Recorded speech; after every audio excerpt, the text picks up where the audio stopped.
সায়ন বসু মল্লিক, মাননীয় মুখ্যমন্ত্রী।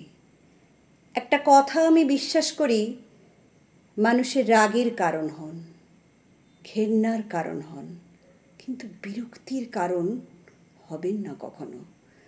কারণ রাগ আর ঘেন্না সময়ের সঙ্গে সঙ্গে কমে যায়, কিন্তু বিরক্তি কখনো কমে না। একবার কারো প্রতি বিরক্তি চলে এলে তার প্রতি মোহ, আকর্ষণ সব কিছু এক নিমেষে শেষ হয়ে যায়। এটা প্রেম, রিলেশন, বন্ধুত্ব, আত্মীয়তা, এমনকি রাজনীতি, সব জায়গায় সমানভাবে প্রযোজ্য। আজকে ভোটের রেজাল্টে যেটা দেখতে পাচ্ছেন সেটা মানুষের বিরক্তির বহিঃপ্রকাশ। মানুষ রাগ অনেক দিন ধরেই জমেছিল, যেটা সোশ্যাল মিডিয়ায় প্রায়ই চোখে পড়ত।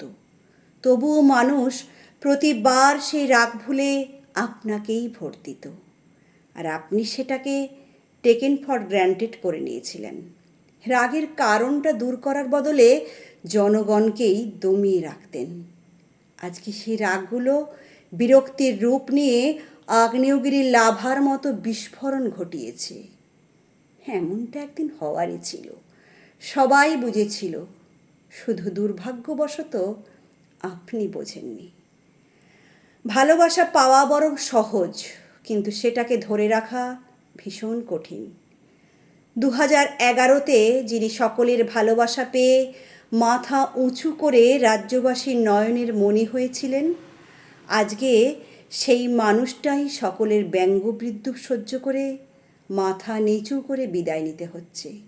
আমরা সবাই চেষ্টা করি ভালোবাসার মানুষটাকে টিকিয়ে রাখার, কিন্তু কখনো শত চেষ্টা করে বিরক্ত হয়ে হাল ছেড়ে দেওয়া ছাড়া উপায় থাকে না। রাজ্যবাসীও শত সুযোগ দিয়েছিল। 15টা বছর চিটফান্ড বা শিক্ষা নিয়োগের মতো হাজার দুর্নীতির পরেও মানুষ সুযোগ দিয়েছিল।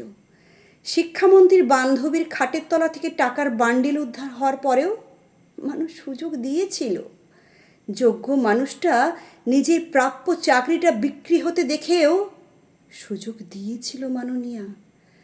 ধর্ষিতা মেয়েগুলি বিচারের আশায় মহিলা মুখ্যমন্ত্রীর মুখের দিকে চেয়েছিল, কিন্তু তার থেকে পেয়েছিল রাত 12টার পর বাইরে না বেরোনোর নিদানের মতো অসংখ্য অসম্মানজনক মন্তব্য। মেয়েগুলো তারপরেও সুযোগ দিয়েছিল।